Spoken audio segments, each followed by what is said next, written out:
Hey guys, tonight we're stepping into the boots of a Viking shipbuilder in 9th century Norway, and trust me, you probably won't survive the splinters alone. Picture this.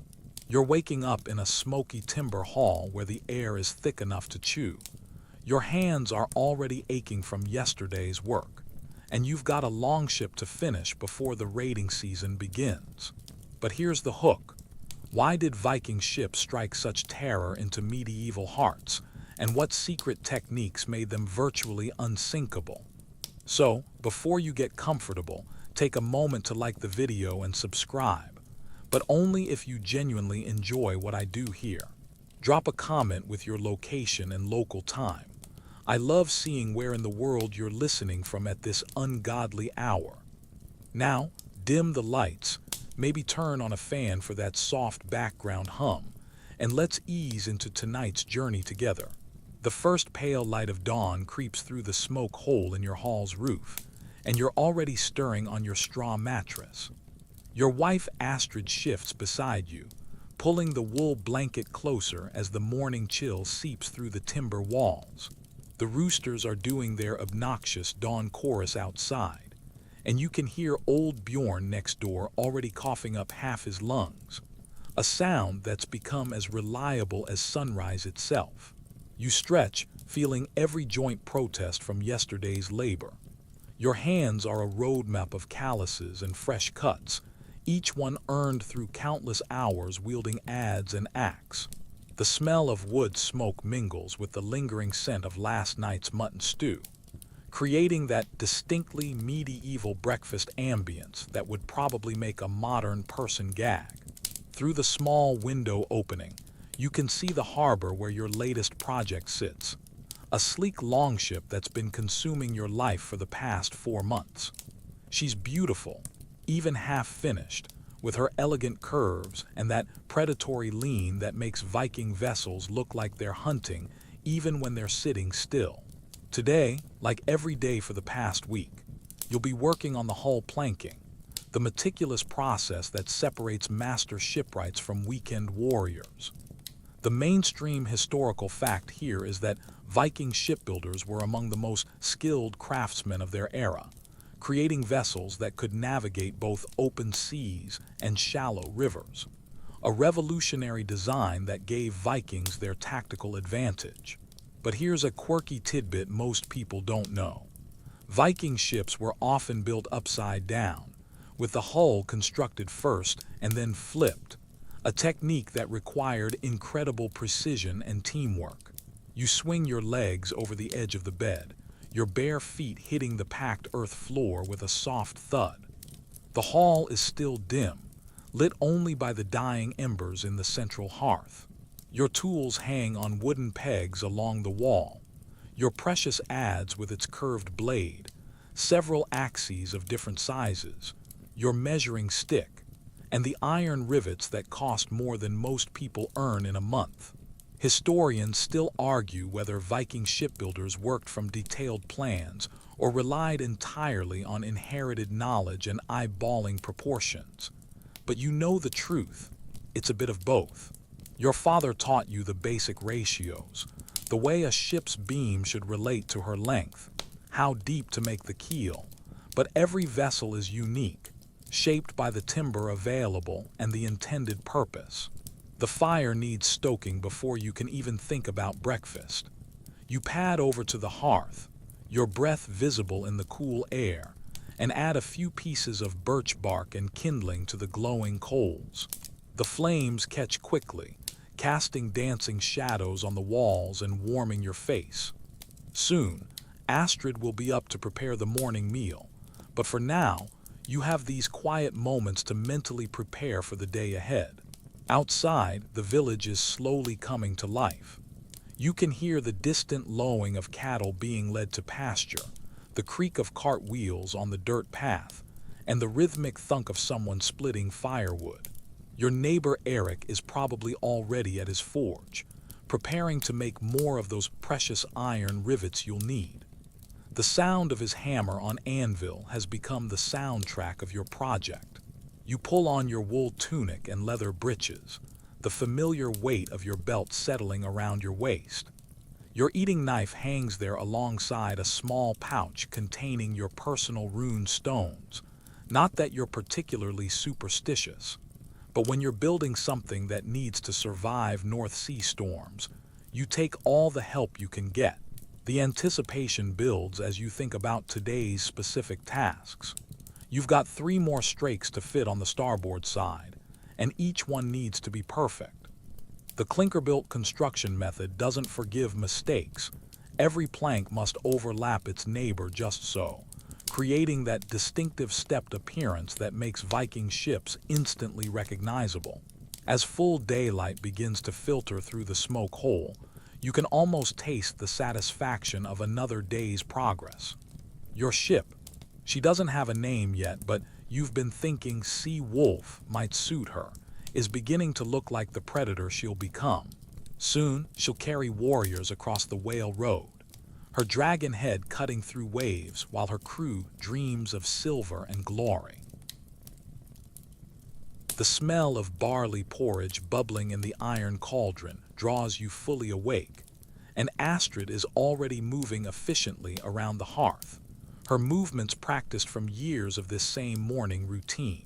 She glances at you with those knowing eyes that seem to say, another day, another dozen splinters. But there's affection there too. After all, your shipbuilding skills keep food on the table and silver in the chest. You settle onto the wooden bench beside the long table, running your fingers through your beard while watching her work.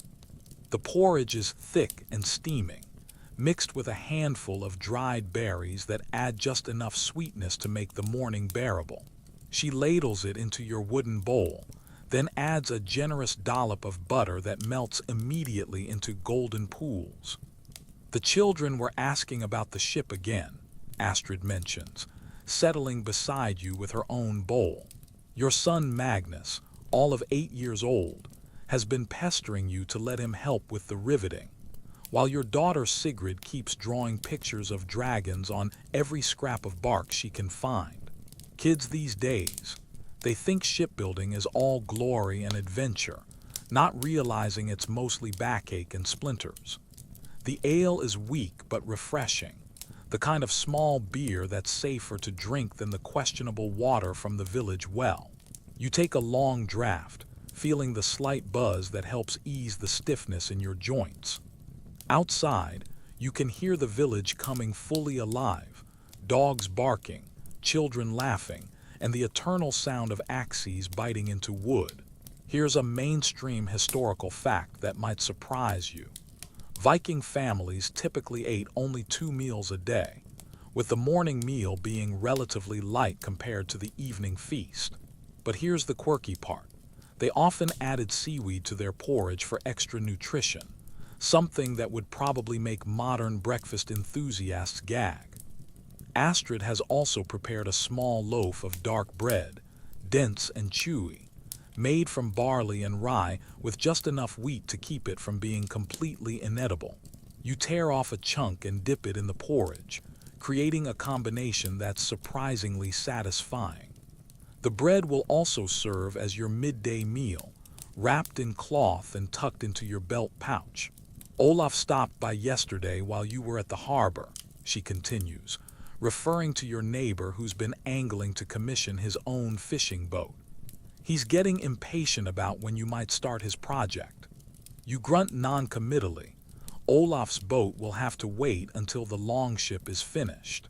You can't afford to split your attention when you're working on something this important. The fire crackles pleasantly, sending occasional sparks up toward the smoke hole. The hall is warming nicely now, and you can feel your muscles beginning to loosen. Your hands, wrapped around the warm ale cup, are already anticipating the day's work. These same hands will shape oak planks with an adze, drill precise holes for rivets, and gradually transform raw timber into something that can dance with storms. Historians still argue whether Viking women participated directly in shipbuilding, but you know Astrid has an eye for wood grain that rivals your own. She's the one who spotted that perfect oak tree last autumn, the one whose timber now forms your ship's keel.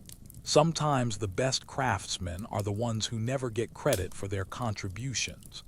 You finish the porridge and lean back, feeling the familiar weight of responsibility settling on your shoulders. Today's work will determine whether you stay on schedule or fall behind, and falling behind means disappointing the Jarl who commissioned this vessel. Disappointing the Jarl is generally considered a career-limiting move, if you catch my meaning. The morning light streaming through the doorway is growing stronger, painting everything in shades of gold and amber. Soon, the other craftsmen will be stirring, and the harbor will fill with the sounds of industry, hammering, sawing, and the occasional creative curse when someone hits their thumb instead of a rivet. Astrid hands you a small clay pot filled with pine tar mixed with sheep's wool, your lunch, essentially, though not the kind you eat. This mixture will seal the gaps between planks, creating the watertight barrier that keeps Viking ships afloat. The smell is distinctive, a combination of forest and barnyard that somehow becomes comforting when you associate it with successful voyages. You stand and stretch, feeling your spine pop in several places. The day ahead will be long and demanding, but there's something deeply satisfying about working with your hands, about taking raw materials and transforming them into something both beautiful and functional. Your ship will outlive you, carrying crews across dangerous waters long after your bones have returned to the earth. "Give Magnus my love," you tell Astrid, referring to your son who's already out helping with the cattle, "and tell him if he finishes his chores without complaining, I might let him hold the rivets while I work." It's a small thing, but these moments of connection between generations are how the craft survives, how knowledge passes from father to son like a sacred flame. The morning meal is finished, and the day's real work awaits. The wooden door creaks on its leather hinges as you step into the crisp morning air, and immediately you're hit with that distinctive smell of a working village. Wood smoke, animal dung, and the faint salt tang carried on the breeze from the harbor. The path to the shipyard is well worn, carved into the earth by countless feet making this same journey day after day. Your boots squelch slightly in the mud from yesterday's rain, and you navigate carefully around the deeper puddles that reflect the pale morning sky. The village is a maze of timber buildings, their thatched roofs dark with moisture, and smoke rising from every chimney like incense offerings to the gods of productivity. Old Gunnar waves from his doorway, already dressed and ready for another day of blacksmithing. His forge glows red in the dim interior behind him, and you can hear the rhythmic ping of hammer on metal, probably making nails for Thorvald's new barn. "Fine morning for shipbuilding," he calls out, and you raise your hand in acknowledgement. Everyone in the village knows your schedule by now. They've been watching your longship take shape for months. The path winds between houses where families are just beginning their daily routines. Children dart between buildings, chasing chickens and generally making nuisances of themselves, while their mothers call after them with varying degrees of exasperation. A few dogs trot alongside you, hoping you might have scraps in your pouch, but they lose interest quickly when they realize you're not the generous type. Here's a mainstream historical fact.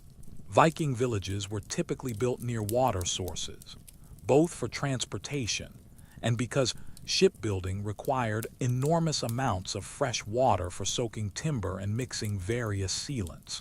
But here's something quirky. Many Viking shipyards were deliberately positioned to face east, not just for the morning light, but because they believed the rising sun blessed their vessels with favorable winds. You pass the communal well where several women are already drawing water for the day's cooking and cleaning. They nod politely, but there's something in their expressions that suggests they're discussing village gossip, probably speculating about whether young Ingrid will finally accept Eric's marriage proposal, or debating the wisdom of Jarl Ragnar's latest raiding plans. Village life thrives on such speculation. The air grows saltier as you approach the harbor, and you can hear the gentle lapping of waves against the wooden pier. Seagulls wheel overhead, their harsh cries mixing with the distant sound of axes and adzes already at work. Some of your fellow craftsmen are early risers too, unable to resist the pull of their projects. Historians still argue whether Viking shipbuilders worked year-round or only during specific seasons, but you know the truth depends entirely on the weather and the urgency of the commission. A Jarl planning a spring raid doesn't care if it's inconvenient to work through winter. He wants his ship ready when the ice breaks. The path curves around a small grove of birch trees, their white bark gleaming in the morning light, and suddenly the harbor opens before you like a revelation.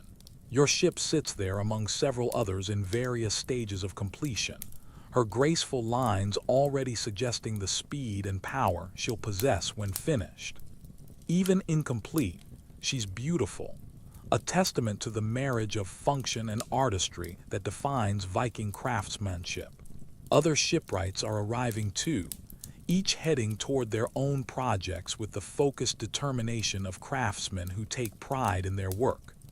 There's Bjorn, working on a sturdy cargo vessel designed for trading runs to the southern lands.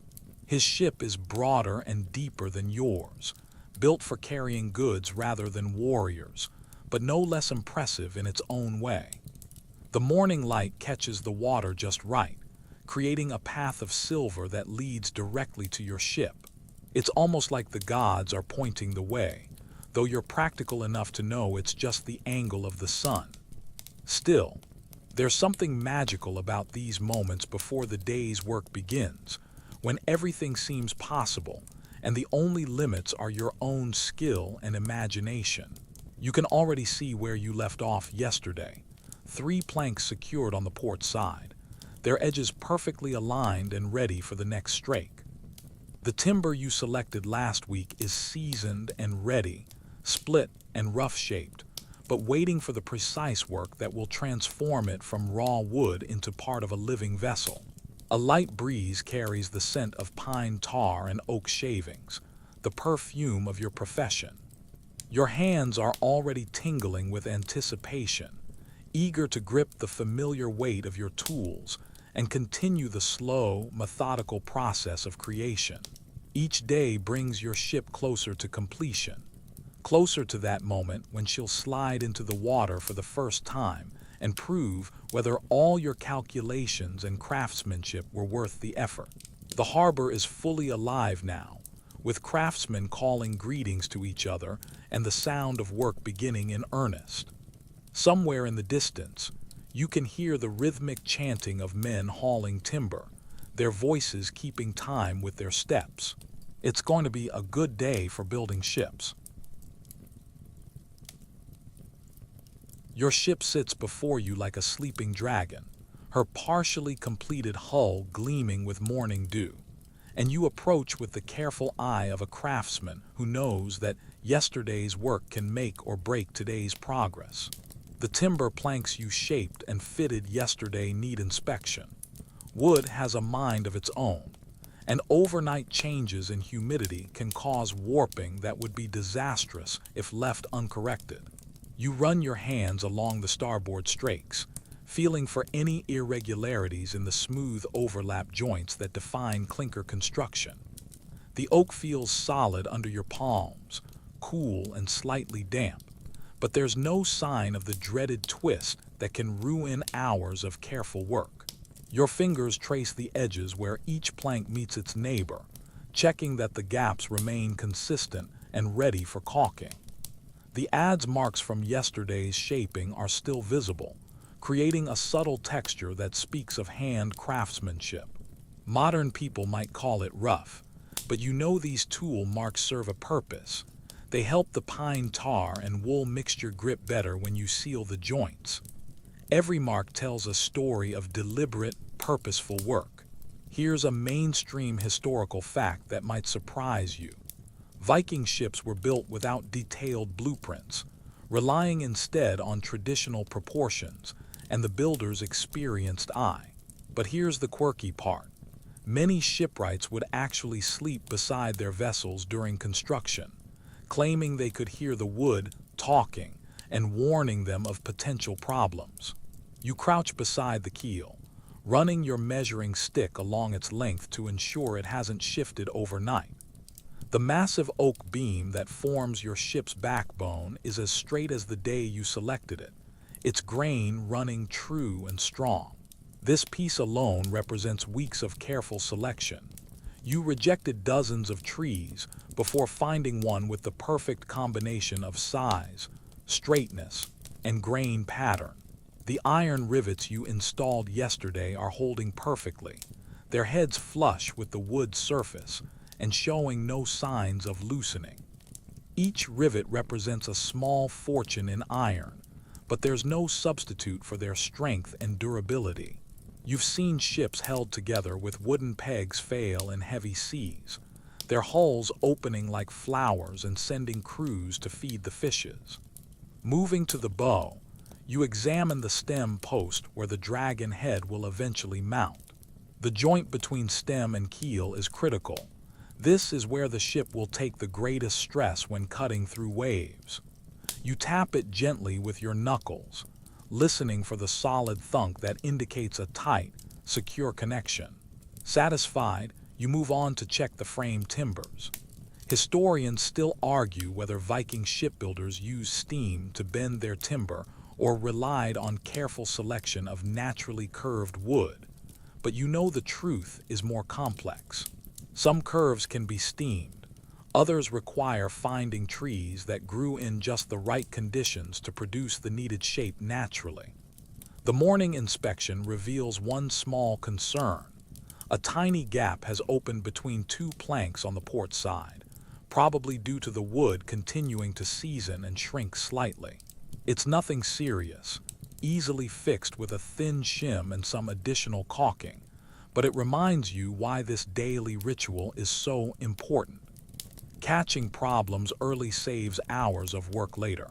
You walk around the entire hull, your trained eye cataloging every detail. The sheer line, the curve of the ship's upper edge, flows like a drawn bow, creating the elegant profile that makes Viking vessels instantly recognizable. This curve isn't just aesthetic, it's functional, helping the ship shed water and maintain stability in rough seas. The timber you'll be working with today is stacked nearby, seasoned oak planks that you split and rough-shaped last week. Each piece has been carefully selected for grain pattern and freedom from knots, then left to acclimate to the harbor's humidity. Working with green wood is asking for trouble. It shrinks and warps as it dries, potentially opening gaps that could sink your ship. Your tool chest sits where you left it yesterday, secured with an iron lock that cost almost as much as the tools inside. The chest contains your most precious possessions, the adze with its perfectly curved blade, several axes of different weights, your boring tools for drilling rivet holes, and the measuring devices that ensure accuracy. These tools are extensions of your hands, worn smooth by years of use and maintained with religious devotion. The harbor around you is coming alive with the sounds of industry. Hammers ring against metal, saws bite through timber, and craftsmen call instructions to their apprentices. The air fills with the scent of fresh wood shavings and the acrid smell of hot tar being prepared for caulking. It's a symphony of creation, and your ship is just one instrument in the orchestra. Standing back, you take a moment to appreciate how far you've come. 4 months ago, this was just a pile of timber and a vision in your head. Now it's recognizably a ship. Her lines, the timber selection process, begins with you walking among the seasoned oak logs like a general inspecting troops, each piece of wood holding secrets that only experienced eyes can read. Your stockpile represents months of careful accumulation, trees felled at the right time of year, split along the grain, and aged until the sap has dried, and the wood has reached that perfect balance of strength and workability. You heft a promising plank, feeling its weight and balance in your hands. Good shipbuilding oak should feel dense but not waterlogged, heavy but not impossibly so. This piece has been seasoning for 8 months, long enough for the moisture content to stabilize but not so long that it's become brittle. The grain runs straight and true, with no spiral twist that would weaken the finished plank.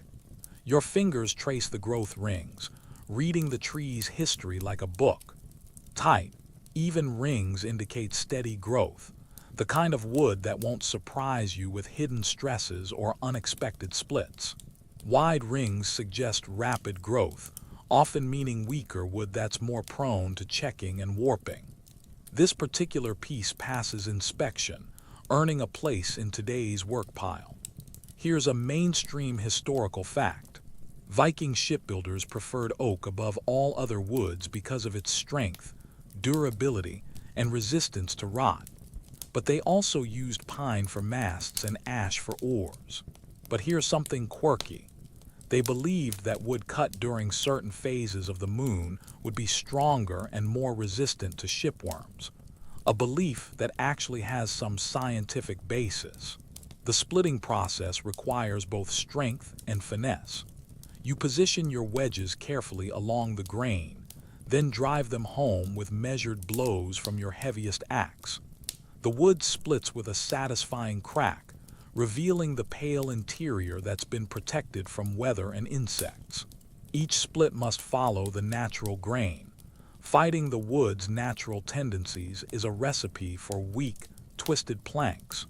Your apprentice Leif arrives just as you're beginning the rough shaping, his young face eager but still soft from sleep. He's been working with you for 2 years now, long enough to be useful but not yet experienced enough to trust with the critical work. "Good morning, master," he says, immediately moving to organize the tools and prepare the work area. The rough shaping begins with the broad axe, a tool that requires years to master properly. You hold the plank steady with your foot while the axe bites into the wood, each stroke removing precise amounts of material. The goal is to create a plank that's roughly the right thickness and width, with smooth surfaces that will accept the finer work of the adze. Historians still argue whether Viking shipbuilders worked primarily with green wood or seasoned timber, but you know the answer depends on the specific application.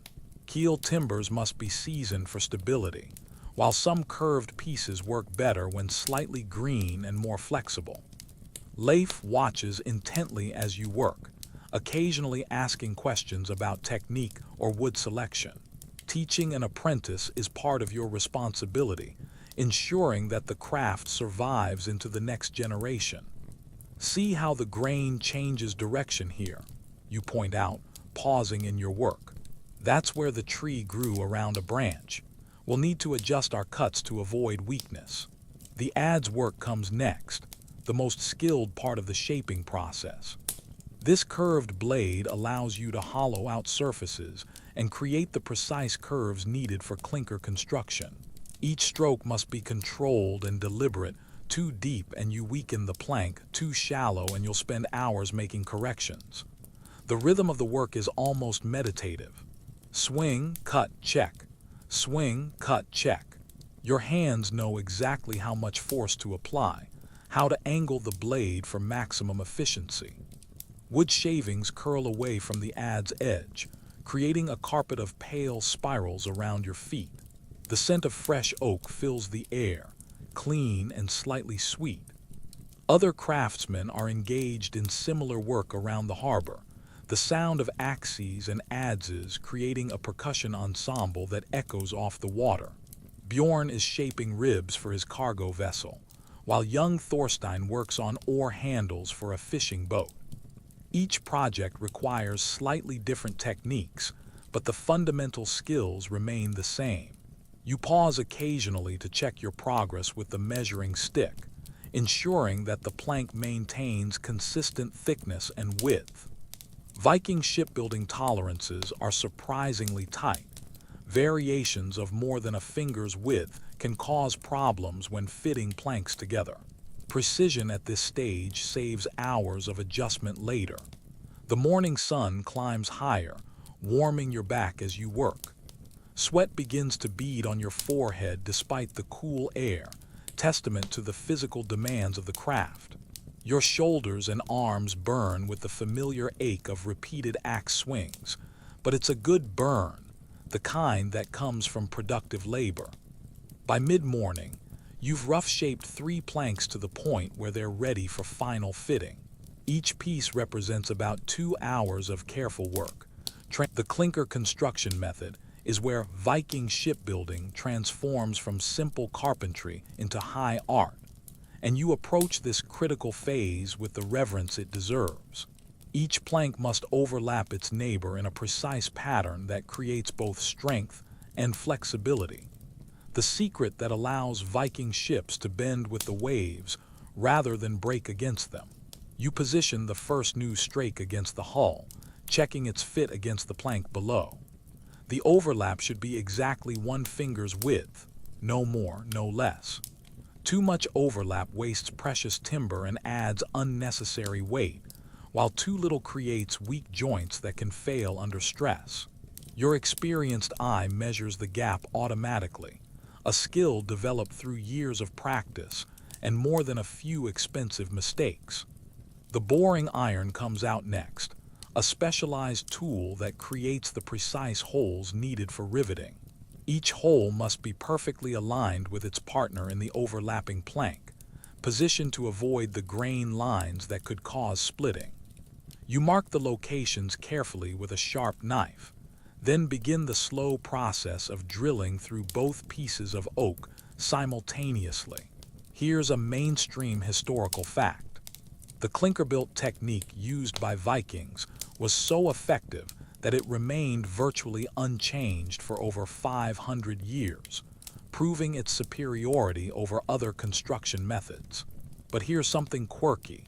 Viking shipbuilders often used different-sized rivets in specific patterns, believing that varying the stress points would make the hull more flexible and seaworthy. Leif holds the plank steady while you work the boring iron, its spiral bit cutting through the dense oak with surprising ease. The tool requires constant attention. Too much pressure and you'll split the wood, too little, and the hole will be ragged and imprecise. Wood shavings spiral out of the hole as you work, and you pause occasionally to clear them away and check your progress. The first hole complete, you test fit an iron rivet to ensure proper sizing. The rivet should slide through easily but without excessive play. A loose rivet is almost worse than no rivet at all. Satisfied with the fit, you move on to mark and drill the remaining holes, spacing them according to the traditional pattern your father taught you. Iron rivets are precious commodities, each one representing hours of a blacksmith's labor and a significant investment in materials.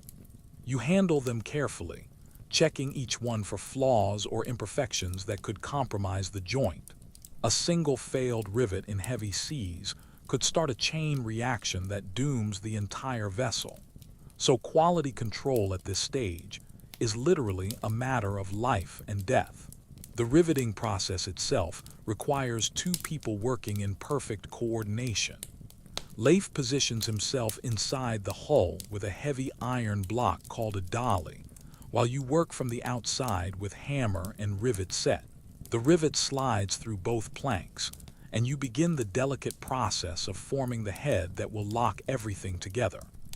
Historians still argue whether Viking rivets were made from wrought iron or early steel, but you know the truth is that quality varied enormously depending on the smith's skill and available materials. The best rivets have a slight flexibility that allows them to move with the wood, while inferior ones are brittle and prone to snapping under stress. The hammer work requires finesse rather than brute force. Each blow must be precisely placed and carefully controlled, gradually spreading the rivet's end to form a mushroom-shaped head. Too much force and you'll drive the rivet too deep into the wood, weakening the joint. Too little and the head won't form properly, leaving a loose connection that will work itself free over time. The sound of successful riveting has its own music, a clear, ringing tone that indicates solid contact between metal and wood. Poor riveting produces a dull thud that experienced ears recognize immediately as trouble. You've developed an almost supernatural ability to judge rivet quality by sound alone, a skill that saved countless hours of rework. Between each rivet, you check the plank alignment carefully. The overlapping edges must remain perfectly flush, with no gaps or irregularities that could compromise the hull's integrity. Sometimes a rivet will pull the plank slightly out of position, requiring careful adjustment before continuing with the next fastener. The work is methodical and demanding, requiring constant attention to detail. Your back aches from bending over the hull, and your hammer arm burns with fatigue. But there's deep satisfaction in seeing the planks come together in perfect alignment. Each completed rivet represents another small victory in the long campaign to create something both beautiful and functional. Other shipwrights pause occasionally to observe your technique, professional curiosity, overcoming the usual competitive secrecy of the trade. Bjorn nods approvingly at your rivet spacing, while old Magnus offers a grunt of acknowledgement, high praise from a craftsman known for his perfectionist standards. The morning sun has climbed higher, warming the harbor and bringing out the scent of pine tar and oak shavings that defines your workspace. Seagulls wheel overhead, occasionally diving for scraps from the workers' morning meals, their cries mixing with the rhythmic hammering that echoes across the water. By midday, you've successfully attached 2 complete strakes, their overlapping joints creating the distinctive stepped appearance that makes Viking hulls instantly recognizable. The planks follow the ship's curves perfectly, bending gracefully from stern to stern without any sign of stress or distortion. It's exactly the kind of work that separates master craftsmen from mere carpenters. You step back to admire the progress, running your hand along the smooth curves of the new planking. The hull is beginning to look like a proper ship now, her lines flowing like frozen music from bow to stern.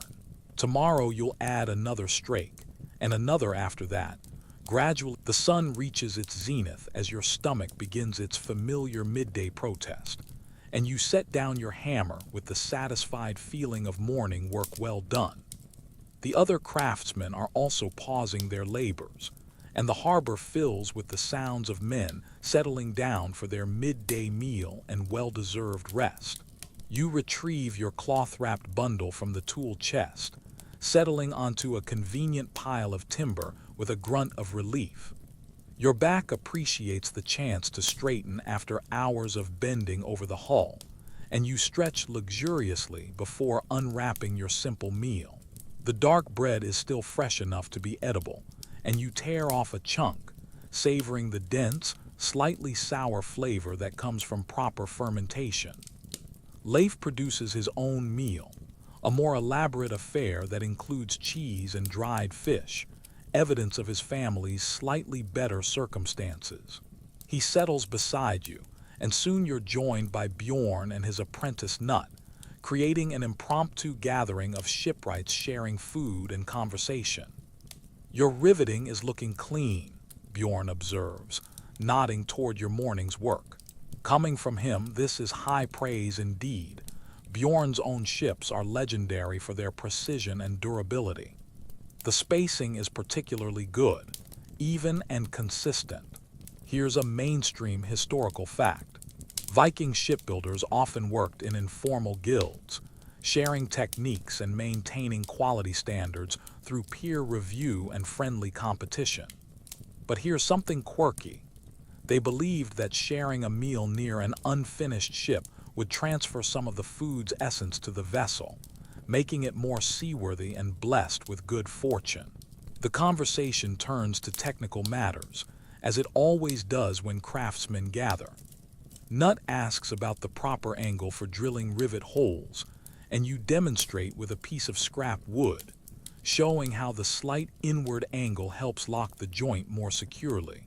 These informal teaching moments are how knowledge spreads through the community, ensuring that techniques improve with each generation. Old Magnus shuffles over from his own project, a sleek warship commissioned by one of the Jarl's sons. Despite his age, his hands remain steady and his eye keen. He's forgotten more about shipbuilding than most men ever learn. "In my father's time," he begins, settling onto a nearby log, "we used wooden pegs for everything. Iron was too precious to waste on rivets." The younger men listen respectfully as Magnus shares stories of the old days, when iron was scarce and shipbuilders had to be even more creative with their solutions. His tales are peppered with hard-won wisdom about wood selection, joint design, and the subtle art of reading timber grain. You've heard some of these stories before, but they never lose their fascination. Historians still argue whether the transition from wooden pegs to iron rivets represented a major technological advance or simply reflected increased iron availability. But you know from experience that iron rivets create stronger, more durable joints that can withstand the stresses of ocean voyaging. The bread is accompanied by a small piece of hard cheese, sharp and salty, that Astrid included in your meal bundle. You eat slowly, savoring both the food and the brief respite from physical labor. Around the harbor, other work crews are engaged in similar rituals, the universal human need for nourishment and social connection taking precedence over productivity. A light breeze carries the scent of cooking fires from the village, mixing with the ever-present aromas of wood shavings and pine tar that define your workplace. Somewhere in the distance, you can hear children playing, their laughter a reminder of the world beyond the harbor's focused intensity. The conversation shifts to upcoming projects and commissions. Thorstein mentions that the Jarl's brother is planning a trading expedition to the southern lands and will need a cargo vessel by spring. Bjorn expresses interest in the commission, noting that his current project will be finished within the month. The informal network of craftsmen serves as both social gathering and business exchange. You pull out a small drinking horn filled with weak ale, the kind of refreshing beverage that helps wash down dry bread without clouding your judgment for the afternoon's work. The ale is cool and slightly sweet, with just enough alcohol to be pleasant without being problematic. Working with sharp tools requires a clear head and steady hands. The midday rest also provides an opportunity to observe other projects and techniques. You notice that Thorstein is experimenting with a slightly different rivet pattern on his fishing boat, spacing them closer together near the waterline where stress is greatest. It's an interesting approach that might be worth trying on future projects. Young Nut produces a set of bone dice, and soon a small gambling game develops among the apprentices. The stakes are low, a few copper coins and bragging rights, but the competition is fierce. You remember your own apprentice days, when such games provided welcome relief from the constant pressure of learning new skills under demanding masters. The sun's position tells you that the rest period is nearly over, and you begin preparing for the afternoon's work. The bread has provided enough energy to sustain you through several more hours of labor, and your muscles feel refreshed from the brief respite. Around you, other craftsmen are making similar preparations, the informal gathering beginning to dissolve as duty calls. Magnus stands with a series of joint-popping sounds that make everyone wince sympathetically. "Back to work, lads," he announces unnecessarily. "Ships don't build themselves, more's the pity." His weathered hands are already reaching for his tools, demonstrating the work ethic that's kept him productive well past normal retirement age. You wrap the remaining bread carefully, saving it for later in the day when hunger strikes again. The afternoon's work will focus on fitting the next strake, a process that requires the same careful attention to. The afternoon's work begins with the most artistic aspect of your craft, carving the dragon head that will grace your ship's prow and strike fear into the hearts of enemies. This isn't mere decoration. It's a spiritual guardian, a fierce protector that will guide your vessel through dangerous waters and ward off the sea monsters that lurk beneath the waves. You've been saving a particularly fine piece of oak for this purpose, a section of trunk where the grain swirls and flows in patterns that seem almost alive. The wood has been seasoning for over a year, reaching that perfect balance of hardness and workability that makes detailed carving possible. Your fingers trace the rough surface, already visualizing the snarling beast that waits within. The design has been evolving in your mind for weeks, a serpentine head with flaring nostrils, bared fangs, and eyes that seem to burn with inner fire. Viking dragon heads aren't meant to be realistic. They're symbolic representations of power and ferocity, designed to intimidate both human enemies and supernatural threats. Here's a mainstream historical fact. Viking dragon heads were often removable, allowing crews to take them down when approaching friendly shores to avoid frightening local spirits. But here's something quirky. Many shipbuilders carved secret runes inside the dragon's mouth, believing these hidden symbols would give the ship supernatural protection and navigation abilities. The work begins with rough shaping using your largest gouge, removing big chunks of wood to establish the basic form. Each cut must be planned carefully. Unlike planking work, carving mistakes can't be easily corrected with additional material. The wood peels away in long, curling shavings that pile around your feet like golden snow. Leif watches with fascination as the dragon begins to emerge from the raw timber. His own carving skills are still rudimentary, limited to simple decorative elements and basic tool handles. Dragon head carving is master's work, requiring years of experience and an artistic eye that can't be taught through instruction alone. The dragon's snout takes shape first, long and predatory with flared nostrils that seem to breathe fire. You use progressively smaller tools as the details become finer, switching from gouges to chisels to the delicate knives that allow precise control over every cut. The grain of the wood guides some decisions. A natural swirl becomes a scale pattern. A darker streak suggests the line of the jaw. The eyes are perhaps the most critical element, requiring perfect symmetry and the right balance of ferocity and intelligence. You mark their positions carefully with charcoal, then begin the delicate process of carving the sockets. Too deep and the dragon looks dead. Too shallow and it appears weak. The angle must suggest alertness and aggression without crossing into mere brutality. Historians still argue whether Viking dragon heads were painted or left natural, but you know the truth varies by region and personal preference. Some builders prefer the natural beauty of well-carved oak, while others add paint and gilding to create more dramatic effects.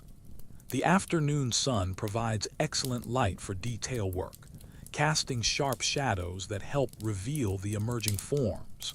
Other craftsmen occasionally pause in their own work to observe your progress, offering the occasional suggestion or word of encouragement. Dragon head carving is a specialized skill that not every shipbuilder possesses, making your work a source of professional interest. The fangs require particular attention, carved to suggest razor sharpness without actually being dangerous to handle. Each tooth must be individually shaped and positioned, creating an irregular but menacing array that speaks of predatory power. You use your smallest chisels for this work, making tiny cuts that gradually build up the desired effect. The dragon's neck flows backward into the ship's stem post, requiring careful integration between decorative and structural elements. The joint must be both beautiful and strong, capable of withstanding the stresses of ocean voyaging while maintaining the artistic integrity of the design. This is where craftsmanship and engineering meet, demanding skills in both areas. As the afternoon progresses, the dragon's personality begins to emerge. This isn't just a carved decoration. It's a character with its own fierce spirit and protective nature. You find yourself thinking of it as him rather than it, a sign that the carving has achieved that magical transition from wood to living art. The scales along the neck require a repetitive pattern that tests both patience and consistency. Each scale must be the right size and shape, positioned to flow naturally into its neighbors while maintaining the overall design rhythm. It's meditative work that allows your mind to wander while your hands follow familiar patterns. Young apprentices from other projects drift over to watch the carving process, their eyes wide with admiration and ambition.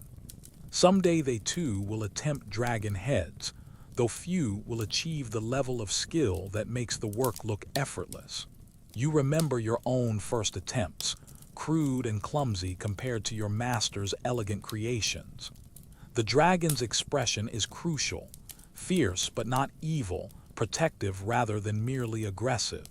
This guardian will watch over crews during long voyages, its presence a reminder of home and the craftsman's blessing. The eyes must suggest intelligence and vigilance, while the snarling mouth speaks of the consequences awaiting those who threaten the ship. By late afternoon, the basic form is complete, though days of detail work remain. The dragon head has emerged from the raw timber like a spirit taking physical form, its personality already evident in every line and curve. Tomorrow you'll begin the fine details, individual scales, nostril flares, and the intricate patterns that will make this guardian truly unique. You step back to assess the day's progress, feeling the deep satisfaction. The mast step installation represents one of the most critical moments in your ship's construction, and you approach this task with the gravity it deserves. This massive wooden block will bear the entire weight and stress of the mast, transferring the forces of wind and sail down through the ship's structure to the keel itself. Get it wrong, and your beautiful vessel becomes an expensive piece of driftwood. You've been preparing for this moment for weeks, carefully selecting and shaping the oak block that will serve as the mast step. The timber came from the heart of an ancient tree, its grain tight and strong, free from knots or other weaknesses that could prove catastrophic under load. The block weighs nearly as much as a grown man, requiring careful handling and precise positioning. The location has been marked and remarked multiple times, measured from bow and stern to ensure perfect placement. The mast step must sit exactly on the ship's center line, positioned to balance the forces that will try to tear it loose when the sail fills with wind. Even a finger's width off-center could create stresses that would eventually destroy the hull. Here's a mainstream historical fact. Viking mast steps were typically carved from a single piece of oak and secured with multiple iron bolts, creating a joint strong enough to withstand the enormous forces generated by a full sail in heavy weather. But here's something quirky. Many shipbuilders carved protective runes into the mast step, believing that these symbols would prevent the mast from breaking during storms. The installation process begins with cutting the precise mortise that will house the mast step. This rectangular hole must be perfectly sized. Too large and the step will have dangerous play. Too small and it won't seat properly. You use your sharpest chisels for this work, paring away thin shavings until the fit is exact. Leif helps position the heavy block, both of you straining to maneuver it into the prepared mortise. The fit is deliberately tight, requiring careful persuasion with wooden mallets to seat the step fully. The sound of wood settling into wood is deeply satisfying, a solid thunk that speaks of proper engineering and craftsmanship. The mast step extends through the ship's bottom, its lower end resting directly on the keel for maximum strength. This connection distributes the mast's loads across the entire backbone of the vessel, preventing the concentrated stresses that could crack or split the hull. The engineering is elegant in its simplicity.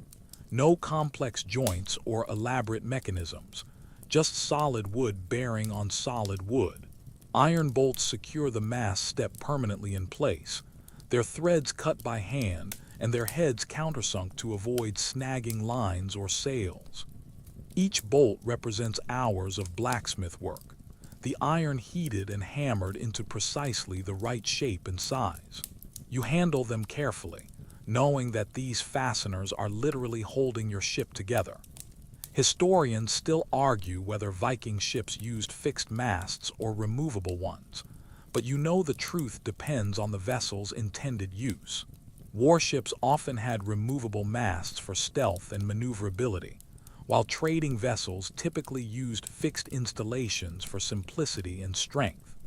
The drilling process requires extreme precision, with holes that must align perfectly between the mast step and the underlying structure. You use your largest boring iron for this work, its spiral bit cutting through the dense oak with surprising ease. Wood chips spiral out of the hole as you work, and you pause frequently to clear them and check your progress.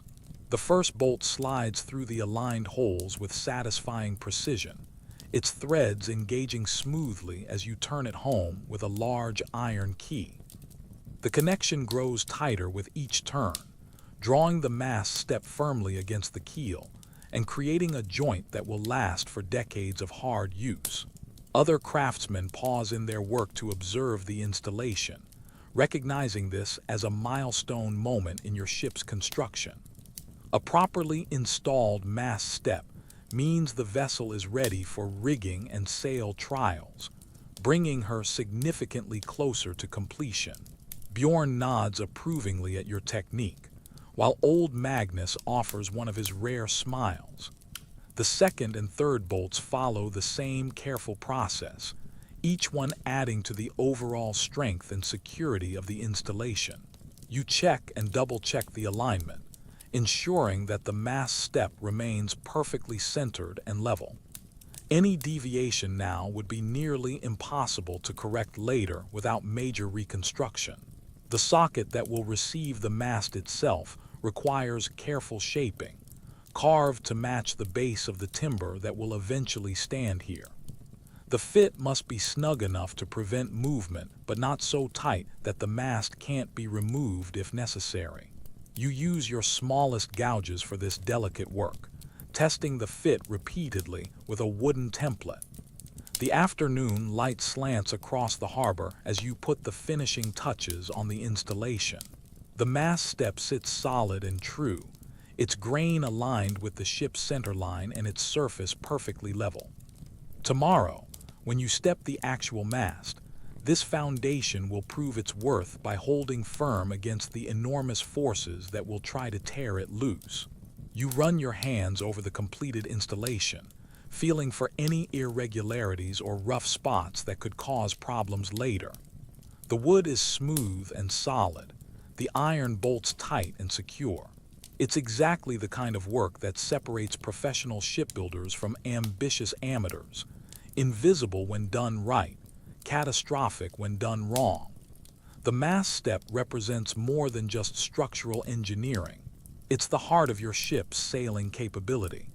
Without this solid foundation, the afternoon riveting work represents the most physically demanding part of your day, and you settle into the rhythm with the resigned determination of a craftsman who knows that quality takes time. Each rivet must be perfectly formed, creating joints that will hold your ship together through the worst storms the North Sea can deliver. Your hammer feels heavier now than it did this morning, the accumulated fatigue of hours of precise work beginning to tell in your shoulders and forearms. But there's no rushing this process.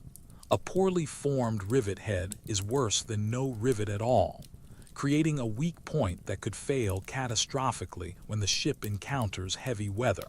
Leif has positioned himself inside the hull with the dolly, that heavy iron block that serves as an anvil for the riveting process.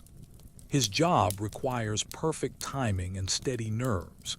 He must hold the dolly firmly against the rivet's point while you hammer the head from outside. Too much movement and the rivet won't form properly. Too little pressure and it won't hold at all.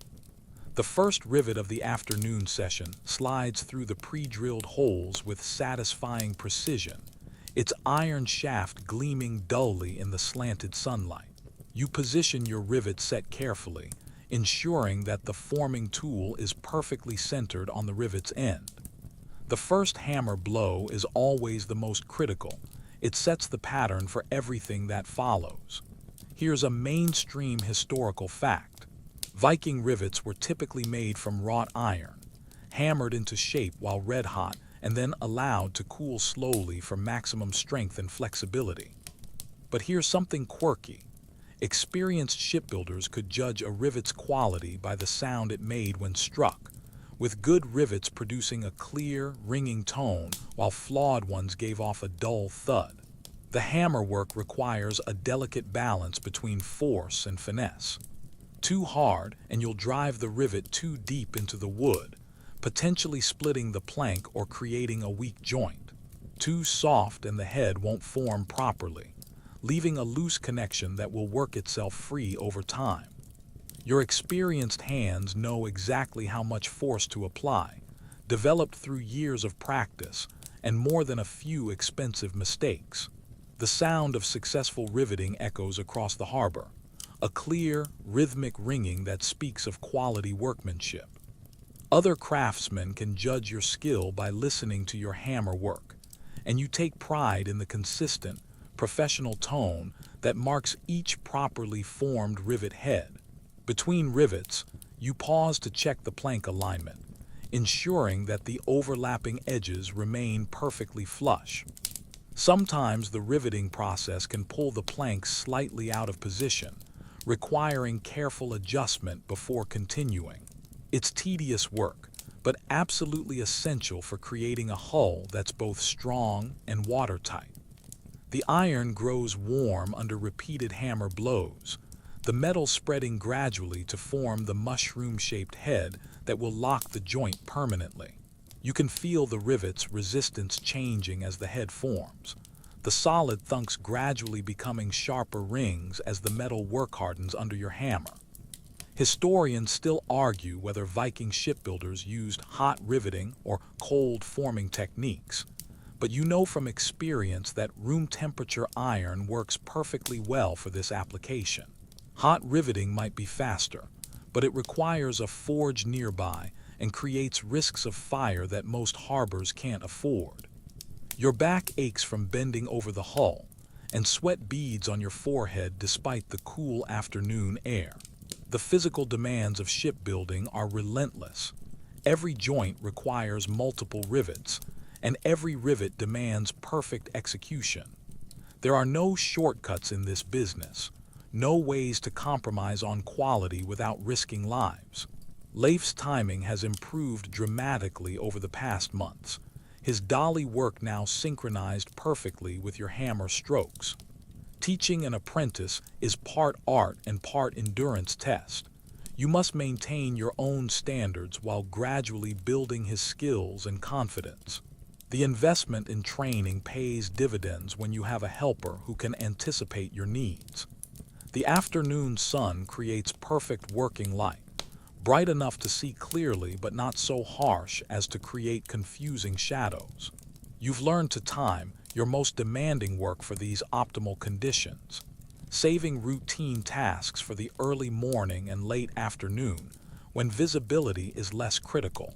Each completed rivet represents a small victory in the long campaign to create something both beautiful and functional.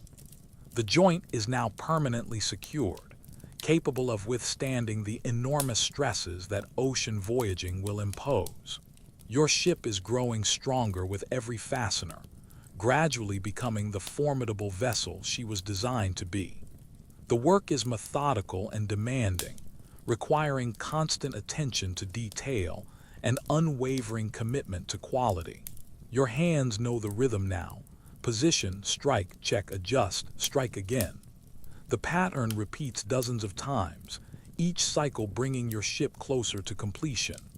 Other projects around the harbor provide a backdrop of similar sounds: hammering, sawing, and the occasional creative curse when someone makes a mistake. The community of craftsmen works in loose coordination, sharing techniques and maintaining the informal quality standards that keep everyone's reputation intact. By late afternoon, you've completed another full strake, its overlapping joints perfectly riveted and aligned. The hull is beginning to look truly ship-like now, her graceful curves flowing from bow to stern without any sign of The steering oar represents one of the most crucial components of your vessel, and you approach its creation with the reverence reserved for tools that will literally guide lives through treacherous waters. This isn't just a large paddle. It's a precision instrument that must respond instantly to the helmsman's touch, while withstanding the enormous forces generated by wind and current. You've selected a particularly fine piece of ash for this purpose, the wood's natural flexibility and strength making it ideal for steering applications. The timber has been seasoning for nearly a year, reaching that perfect balance of hardness and resilience that allows it to bend without breaking under extreme loads. Your fingers trace the grain, reading the wood's history and planning your cuts accordingly. The steering oar's design has been refined over generations of Viking seamanship, its proportions carefully calculated to provide maximum control with minimum effort. The blade must be large enough to grip the water effectively, but not so massive that it becomes unwieldy in heavy seas. The handle requires precise shaping to fit comfortably in a helmsman's hands during long voyages. Here's a mainstream historical fact. Viking steering oars were typically mounted on the starboard side of the ship, giving rise to the modern nautical terms starboard, steerboard, and port, the side you dock on to avoid damaging the steering oar. But here's something quirky. Many helmsmen carved personal runes into their steering oars, believing these symbols would grant supernatural navigation abilities and protection from sea monsters. The work begins with rough shaping using your largest draw knife, removing broad strips of wood to establish the basic form. The blade section requires careful attention to thickness. Too thin, and it will flex excessively under load. Too thick, and it becomes unnecessarily heavy and clumsy. Your experienced eye judges the proportions automatically, skills developed through years of creating tools that must perform flawlessly under pressure. Leif watches intently as you work, occasionally asking questions about technique and design principles. The steering oar is one of the more complex projects an apprentice will eventually tackle, requiring understanding of both woodworking and seamanship. See how the blade tapers toward the tip, you explain, pausing in your work. That reduces drag while maintaining control authority. The handle section demands particular attention, shaped to provide secure grip even when wet with spray and rain. You carve subtle finger grooves that will help the helmsman maintain control during rough weather, when losing grip on the steering oar could mean disaster for the entire crew. The wood must be smooth enough to avoid blisters during long voyages, but textured enough to prevent slipping. The transition from handle to blade requires careful engineering, creating a joint that can transfer enormous loads without failing. This is where the ash wood's natural properties become crucial. Its long, straight grain provides strength while maintaining the flexibility needed to absorb shock loads. You shape this critical area with your finest tools, ensuring smooth curves that won't create stress concentrations. Historians still argue whether Viking steering oars were standardized or custom-made for each vessel, but you know the truth lies somewhere between. Basic proportions follow traditional patterns, but each oar is tailored to its specific ship's handling characteristics, and the preferences of its intended helmsman. The blade's cross-section requires sophisticated shaping, creating a foil that will grip the water efficiently while minimizing drag. Too flat and it will slip sideways under load. Too thick and it will create excessive turbulence that wastes the helmsman's energy. You use a combination of drawknife and spokeshave to achieve the precise curves that make steering both effective and effortless. Other craftsmen occasionally pause to observe your technique, recognizing steering or construction as specialized work that not every shipbuilder masters. The oar must be perfectly balanced, with its center of effort positioned to provide natural stability while allowing quick response to control inputs. Getting these proportions wrong creates a vessel that's either sluggish or dangerously twitchy. The afternoon light provides excellent illumination for detail work, casting sharp shadows that reveal every surface irregularity. You work methodically along the blade's length, checking symmetry constantly and making tiny adjustments to ensure perfect balance. An asymmetrical steering oar will fight the helmsman constantly, turning every voyage into an exhausting battle. The mounting system requires careful consideration of both strength and adjustability. The oar must pivot freely in its socket while remaining securely attached to the ship. You carve the mounting boss with precision, creating surfaces that will bear against the hull without excessive wear or play. The connection must last for years of hard use while allowing quick removal for maintenance or replacement. Young apprentices from other projects drift over to watch the shaping process, their eyes wide with admiration for the skill required to create such a complex tool. Someday they too will attempt steering oars, though few will achieve the level of precision that makes the work look effortless.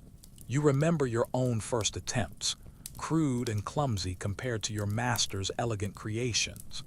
The wood responds beautifully to your tools, peeling away in long, translucent shavings that reveal the pale heartwood beneath. Each cut must be planned and executed with care. Unlike planking work, steering oar mistakes can't be easily corrected with patches or additional material. The oar must be carved from a single piece of timber to maintain structural integrity. By late afternoon, the basic form is complete, though days of finishing work remain. The steering oar has emerged from the raw ash like a sleeping giant awakening, its graceful curves already suggesting the power and precision it will provide. Tomorrow you'll begin the fine details, final shaping, surface finishing, and the careful balancing that will make this tool truly exceptional. You step back to assess the day's progress, feeling the deep satisfaction that comes from creating something both beautiful and essential. This steering oar will guide your ship through countless voyages, its steady presence at the helm, a reminder of the craftsman's skill and dedication. It's a responsibility that weighs heavily. Lives will depend on the waterproofing process represents the final barrier between your crew and the cold embrace of the North Sea, and you approach this critical task with the gravity it deserves. Pine tar mixed with animal hair creates a seal that must remain flexible yet watertight through years of thermal cycling, storm stresses, and the constant working of a living wooden hull. You've been preparing the tar mixture since dawn, heating pine resin in a large iron cauldron until it reaches the perfect consistency, thick enough to stay in place, but fluid enough to penetrate deep into the wood fibers. The smell is distinctive and powerful, a combination of forest and chemistry that will cling to your clothes and skin for days afterward. The animal hair comes from sheep and cattle, carefully cleaned and combed to remove debris and oils that could compromise the seal. Each strand must be the right length. Too short and it won't provide adequate reinforcement. Too long and it becomes difficult to work with. You mix the hair into the hot tar gradually, creating a fibrous matrix that will flex with the wood while maintaining its sealing properties. Here's a mainstream historical fact. Viking ships used a combination of pine tar, animal hair, and sometimes moss or rope fibers to seal hull joints, creating a waterproofing system that remained effective for decades with proper maintenance. But here's something quirky. Some shipbuilders added crushed shells or even ground bone to their tar mixture, believing these additives would make the seal harder and more durable. The application process requires perfect timing and technique. The tar must be hot enough to flow freely, but not so hot that it burns the wood or creates dangerous working conditions. You use a special brush made from bundled twigs. Its natural fibers perfect for working the viscous mixture into every gap and crevice between the overlapping planks. Lathe helps by keeping the tar cauldron at the proper temperature, stirring the mixture constantly to prevent burning and adding fresh material as needed. The work is hot and messy, with tar spatters that will mark both clothing and skin. You've learned to wear your oldest garments for this task, knowing they'll never be truly clean again. The clinker joints receive the most attention, each overlap carefully sealed to prevent the smallest leak. You work the tar deep into the gap between planks, ensuring complete penetration while avoiding excess that would create unsightly drips or interfere with the hull's smooth lines. The animal hair reinforcement helps bridge any small irregularities in the wood surfaces. The process is methodical and cannot be rushed. Each joint must be perfect. A single unsealed gap could allow water to enter the hull, potentially dooming the vessel and its crew. You work systematically from bow to stern, checking and double-checking every seal before moving on to the next section. Historians still argue whether Viking tar mixtures included secret ingredients or followed standardized recipes, but you know the truth varies by region and individual preference. Some builders swear by adding beeswax for flexibility, while others prefer pure pine tar for maximum adhesion. Experience teaches which combinations work best for specific applications. The hot tar creates its own microclimate around the work area, the rising vapors carrying that distinctive scent that marks a serious shipyard. Other craftsmen can smell your waterproofing work from across the harbor, the aroma serving as both advertisement and warning. Working with hot tar requires respect. Carelessness can result in serious burns. The hull's bottom receives special attention, as this area will bear the greatest water pressure and stress. You apply the tar mixture more thickly here, building up multiple layers that will provide extra protection against the constant assault of waves and weather. The animal hair reinforcement is particularly important in these high-stress areas. Your hands grow black with tar despite your best efforts to stay clean, the sticky substance seeming to migrate onto everything you touch. It's an occupational hazard that marks you as a serious shipbuilder. Clean hands mean you're not doing the dirty work that makes vessels seaworthy.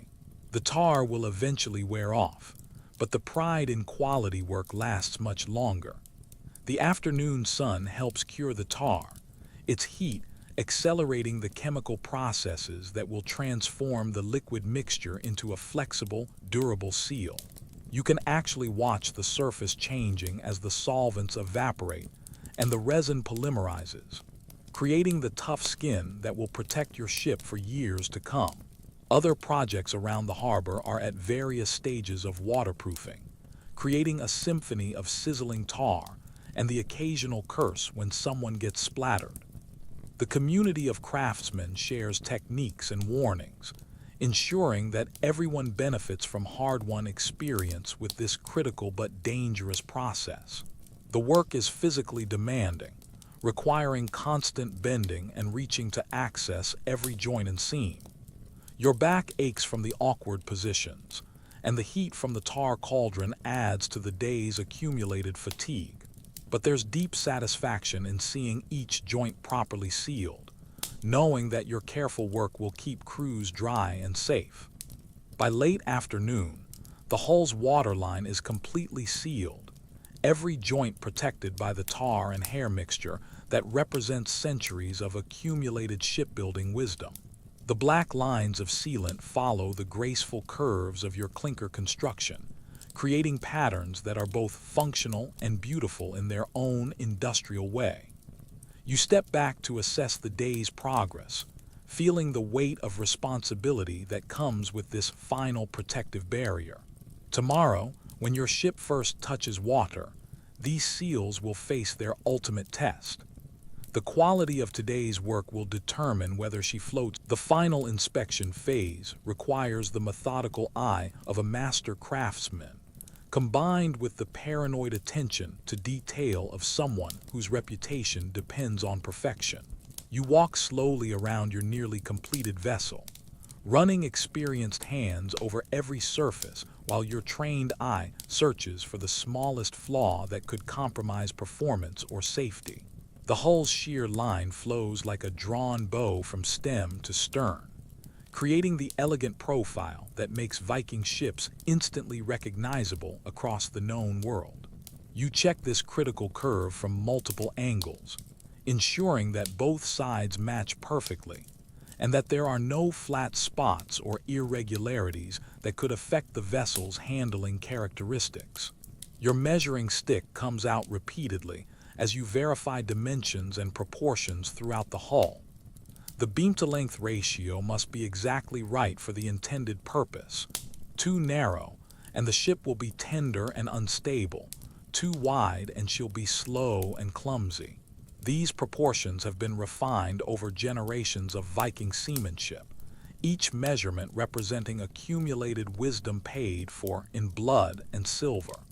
Here's a mainstream historical fact. Viking ships were built to incredibly precise tolerances considering the hand tools available, with variations of less than an inch over lengths of 60 feet or more. But here's something quirky. Master shipbuilders often used their own body measurements as standards, with cubits based on forearm length and spans, measured from thumb to little finger, creating vessels literally tailored to their creator's proportions. The riveting receives particular scrutiny, each joint examined for proper formation and secure attachment. You tap each rivet head with a small hammer, listening for the solid ring that indicates good metal-to-wood contact. Any dull sounds or loose connections require immediate attention. A failed rivet in heavy seas could start a catastrophic chain reaction that dooms the entire vessel. Leif follows behind with a checklist, marking off each inspection point as you complete it. His young eyes are sharp and eager, catching details that your experienced gaze might overlook through familiarity. Teaching him to inspect properly is as important as teaching construction techniques. Quality control separates professional shipbuilders from dangerous amateurs.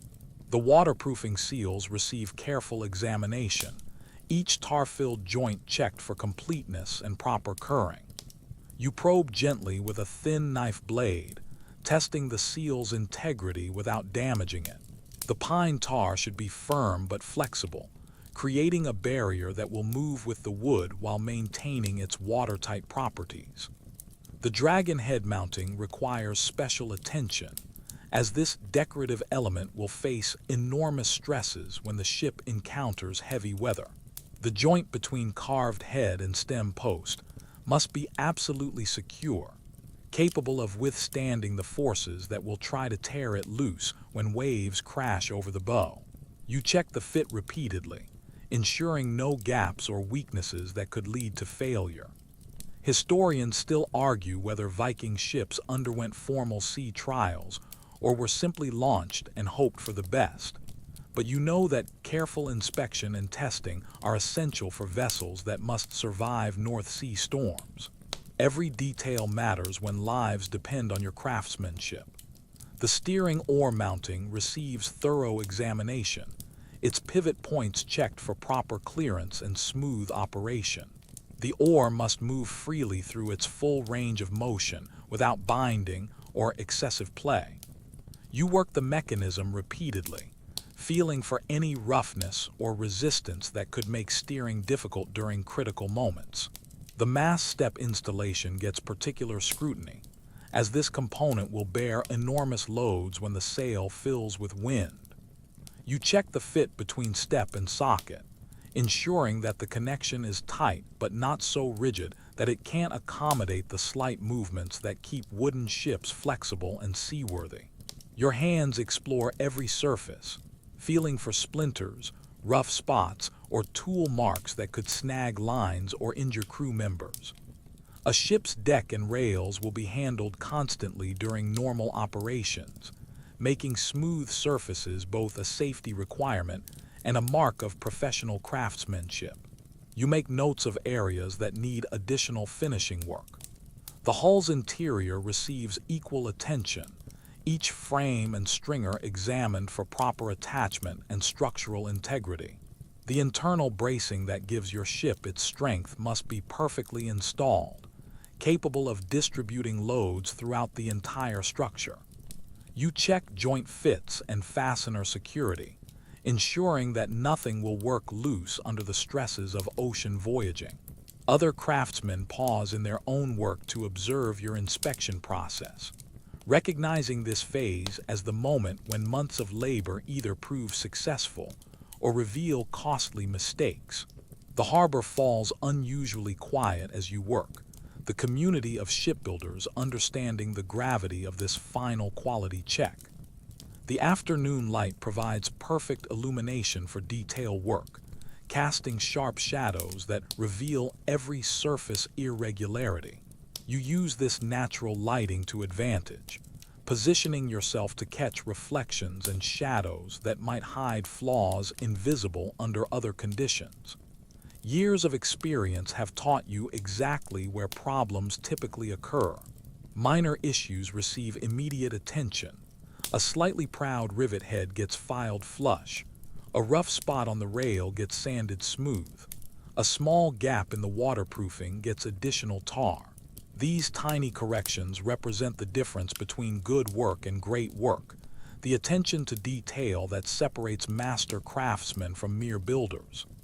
By late afternoon, your inspection is complete, and you're satisfied that the vessel meets your exacting standards.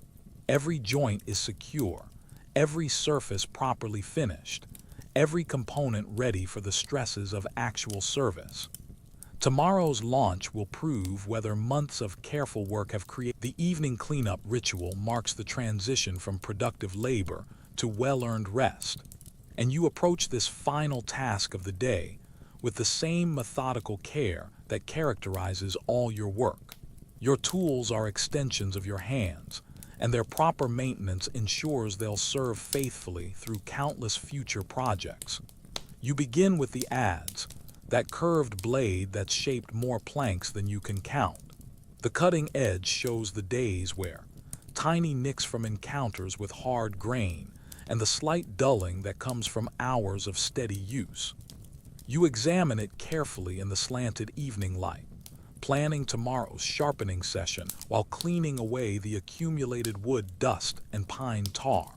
The oil-soaked rag moves methodically over each tool's surface, removing moisture that could lead to rust and checking for damage that might compromise performance.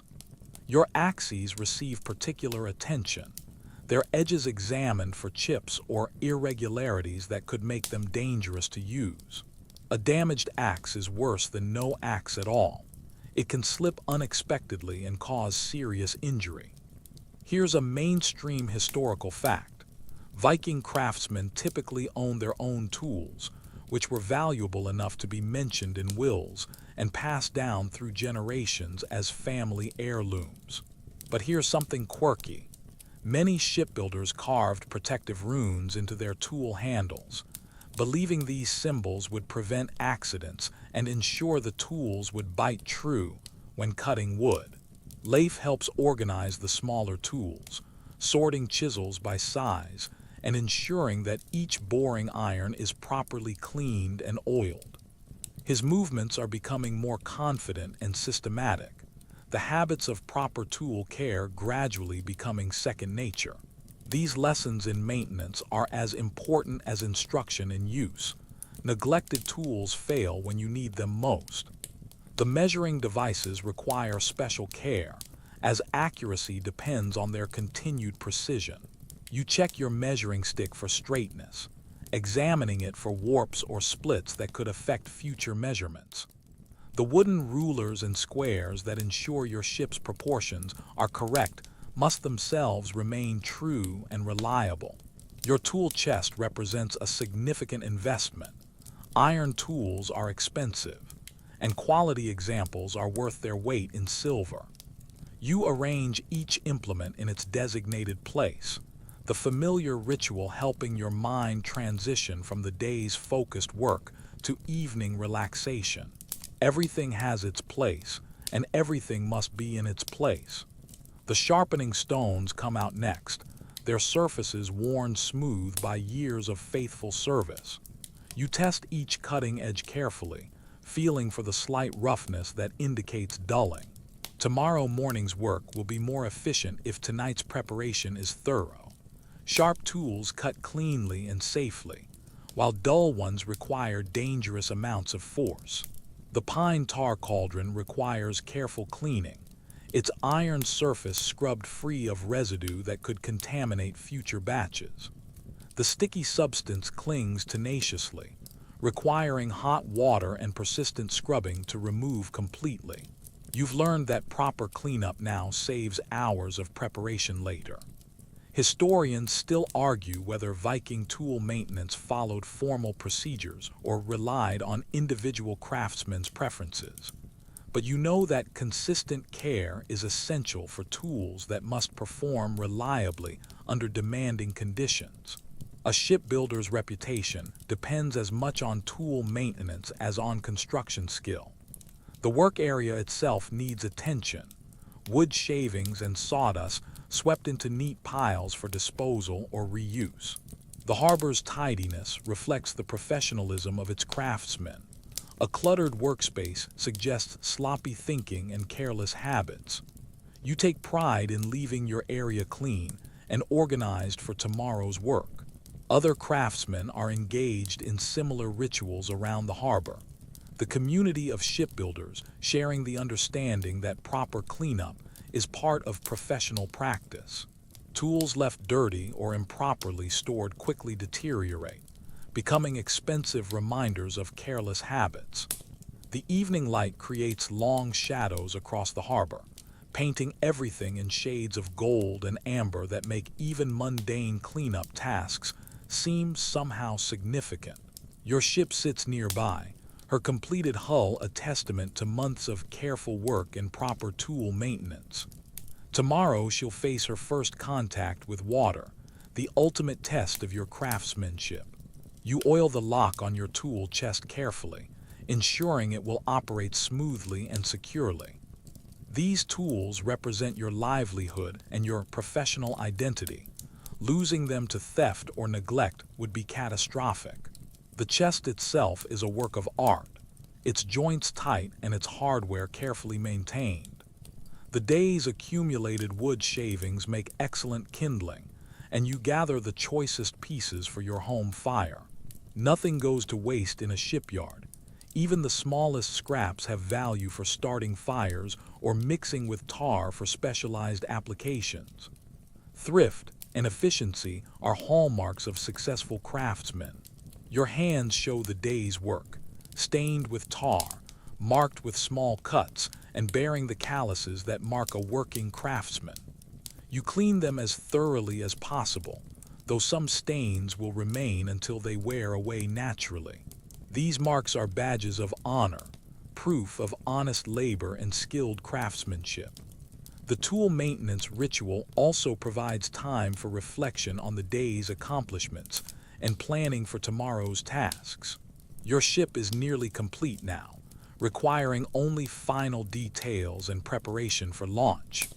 The months of careful work are culminating in something both beautiful and functional. By full darkness, your tools are clean, sharp, and properly stored, ready for another day of productive work.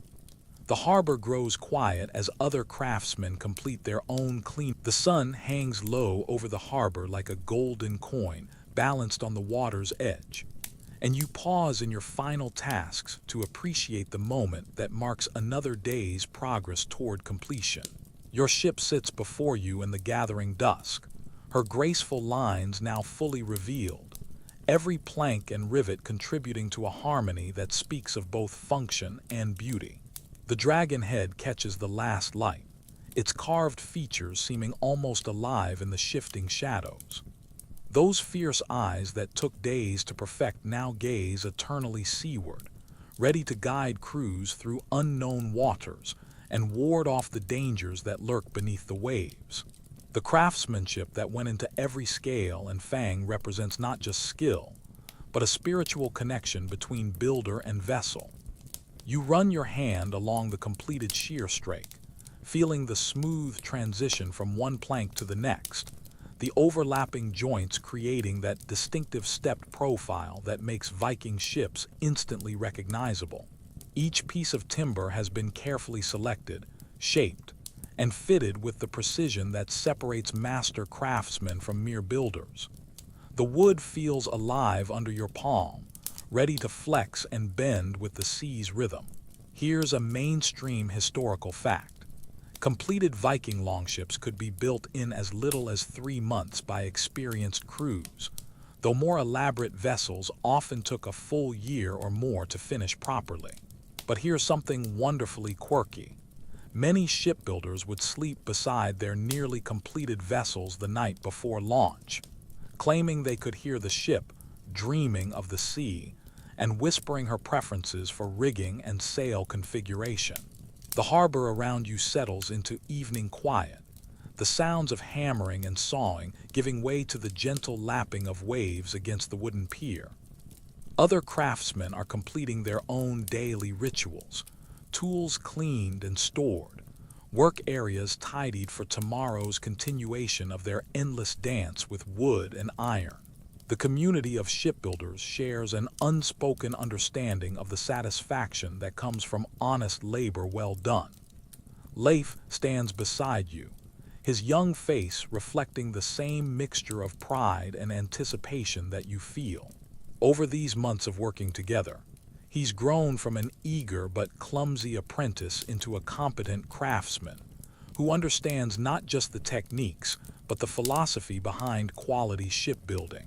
His questions have become more sophisticated, his observations more insightful. The measuring stick makes one final appearance as you check the hull's proportions one last time, confirming that beam and length maintain the precise ratios that will give your ship her legendary speed and seaworthiness. These numbers represent generations of accumulated wisdom, each dimension tested by countless voyages across dangerous waters. Getting them wrong means creating a beautiful failure rather than a functional vessel. Tomorrow will bring the launch, that moment of truth when months of careful calculation and craftsmanship face their ultimate test. Will she float to her proper waterline? Will her hull remain tight and dry? Will her lines prove as graceful in the water as they appear on land? These questions have kept you awake more nights than you care to admit. Historians still argue whether Viking ship launches were elaborate ceremonies or simple practical affairs. But you know the truth depends entirely on the vessel's importance and the community's circumstances. A jarl's warship merits celebration and ritual, while a fisherman's boat might slide into the water with little fanfare beyond a prayer for good fortune. The evening breeze carries the scent of cooking fires from the village, mixing with the ever-present aromas of pine tar and fresh wood shavings that define your workplace. Your stomach reminds you that the day's labor has earned you a proper meal and the company of family. Astrid will want to hear about the day's progress, and the children will pepper you with questions about when they can see the ship in the water. You take one last walk around your creation, noting details that please you and making mental notes of tiny improvements for future projects. The clinker construction flows like frozen music from bow to stern, each overlapping plank contributing to a visual rhythm that's both functional and beautiful. This is what separates Viking shipbuilding from mere carpentry, the marriage of engineering and artistry. The tool chest closes with a satisfying click, its iron lock securing the implements that have shaped your ship from raw timber into something magnificent. These tools will serve you for years to come, their familiar weight and balance as much a part of your identity as your own hands. Tomorrow, they'll help you make final adjustments and prepare for launch. Other vessels in various stages of completion dot the harbor, each representing months or years of similar dedication and skill. Bjorn's cargo ship nears completion, her broader beam and deeper hold designed for trading rather than raiding. Young Thorstein's fishing boat shows promise despite his relative inexperience, her lines clean and purposeful. The first stars appear in the darkening sky, their ancient light reflecting off the still water of the harbor. These same stars have guided Viking navigators across vast oceans, their patterns as familiar to seafarers as the grain of wood is to shipbuilders. Your vessel will soon join that tradition, carrying crews beneath these eternal lights. As full darkness settles over the harbor, you feel the deep satisfaction that comes from work well done and dreams nearly realized. Your ship represents more than months of labor. She's a bridge between the world of land and the realm of the sea, a testament to human skill and courage. Tomorrow she'll taste salt water for the first time, beginning her true life as a vessel of exploration and adventure. The walk home takes you past familiar sights now softened by darkness and memory. Your ship waits patiently behind you, ready for tomorrow's transformation from beautiful object to living vessel. The journey from raw timber to seaworthy craft is nearly complete, and with it, another chapter in the endless story of Viking seamen. The harbor grows quiet now, wrapped in the gentle embrace of evening mist that rises from the warming water. Your footsteps echo softly on the wooden planks of the pier as you make your way home, each step carrying you away from the day's accomplishments and toward the simple pleasures of family and rest. The ship you've spent months creating sits peacefully in the gathering darkness, her dragon head keeping silent watch over the harbor's sleeping vessels. Tomorrow will bring the launch, that magical moment when your creation first touches the water that will become her natural element. But tonight belongs to reflection and quiet satisfaction, to the knowledge that honest work has been completed with skill and dedication. The calluses on your hands tell the story of countless hours spent shaping oak and iron into something both beautiful and functional, a vessel worthy of the Viking tradition. The village lights twinkle ahead like earthbound stars, each one representing a family gathered around their hearth, sharing the day's experiences and planning for tomorrow's possibilities. Your own home waits with its promise of warm food, comfortable conversation, and the peaceful sleep that comes to those who have earned their rest through productive labor. As you walk through the quiet streets, the scent of wood smoke and cooking food replaces the harbor's familiar mixture of pine tar and fresh shavings. Your ship fades into the darkness behind you, but her presence remains in your thoughts, a creation that will outlive its maker, carrying crews across dangerous waters long after your hands have returned to dust. Sleep comes easily to craftsmen who have spent their day in honest labor, and tonight your dreams will be filled with the gentle sound of waves against a well-built hull, the whisper of wind in properly rigged sails, and the quiet satisfaction of work